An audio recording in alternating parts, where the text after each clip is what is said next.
बिस्मिल्लाहिर्रहमानिर्रहीम। Video lecture series का आज 18वां लेक्चर हमारे पास है और अकाउंटिंग सेकेंड ईयर के अंदर हमारे पास नॉन प्रॉफिट ऑर्गेनाइजेशन का टॉपिक जो है वो कंटिन्यू है। इस टॉपिक के अंदर हम अब तक जो सवालात करते आए हैं उन सवालात में ये अनसॉल्व पेपर के सवालात इस वक्त जारी हैं और आगे भी हम इंशाल्लाह कोशिश करेंगे कि आपको मुस्तकिल बुनियादों पर अनसॉल्व पेपर के वो सवालात करवाएं और कोई ना कोई जो चीज़ भी आ रही है, अगरचे बहुत सारी चीज़ें रिपीट हो रही हैं लेकिन भारत प्रैक्टिस तो आपने करनी ही है और इंशाल्लाह हम यहाँ पे सवालात का भी इंतखाब करेंगे ताकि आपको सहूलत के साथ प्रैक्टिस कर सकें। सबसे पहले वही कि हमने एडजस्टिंग डेटा को देखा।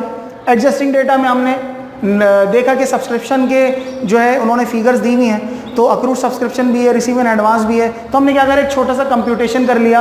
अक्रूड सब्सक्रिप्शन का मतलब ये है कि वो इस साल की रिसीवेबल है, उसको ऐड कर दिया, और रिसीव इन एडवांस का मतलब वो अगले साल की है, जो आज आ गई तो लायबिलिटी है, वो माइनस कर दिया, तो हमारे पास ये एक फिगर आ गया सब्सक्रिप्शन का। इसी तरह हमने एडजस्टिंग एंट्रीज बना दी, ये हमारे पास मौजूद है। सवाल के ऊपर आते हैं।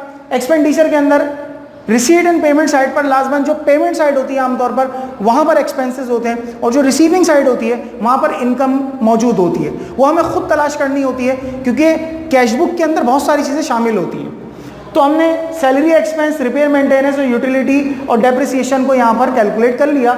यूटिलिटी एक्सपेंस बिल्कुल यहाँ से एडजस्ट कर लिए हमने और वो हमने यहाँ पर कैलकुलेट कर ली।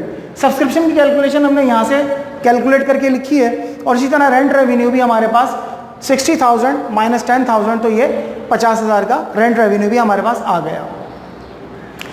इनका टोटल करा हमने तो 87,000 है, 192,000 इनका टोटल है। इन दोनों फिगर्स को आपस में माइनस करा तो 105,000 ये हमारा सरप्लस निकल आया। एक बात थोड़ी सी डिफरेंट है, अब तक डेफिसिट के सवालात जो हैं वो यहाँ पर नज़र नहीं आए, लेकिन ये कोई ज़रूरी नहीं है। डेफिसिट भी हो सकता है, सरप्लस भी हो सकता है। जो सवालात लाजमन हमारे पास अनसॉल्व पेपर में आ रहे हैं, हम उनको प्रैक्टिस के तौर पे कर रहे हैं कि उनके अंदर कोई अगर चेंज आ रहा है तो उस चेंज के अंदर हमें ये बात मालूम होनी चाहिए कि क्या चीज़ जो है वो चेंज है। 2009 के बाद से जो सवालात आए हैं तो वो इस अंदाज़ के हैं कि वो आप एक ख़ास टाइम पीरियड के बाद अटैम्प्ट कर सकते हैं और आसानी से अटैम्प्ट कर सकते हैं, मगर सवाल की थीम का पता होना बहुत ज़रूरी है। तो इंशाल्लाह अगली वीडियो में हम अगले क्वेश्चन के साथ आएंगे और उस अगले क्वेश्चन का ताल्लुक़ भी यकीनन अनसॉल्व पेपर से ही होगा, मगर बहुत ज़रूरी है कि आप जैसे जैसे मैं आपको प्रैक्टिस यहाँ पे करवा रहा हूँ अपने पास भी आप प्रैक्टिस को करें ताकि मैक्सिमम आपको इसकी अवेयरनेस हासिल हो सके। अस्सलाम वालेकुम।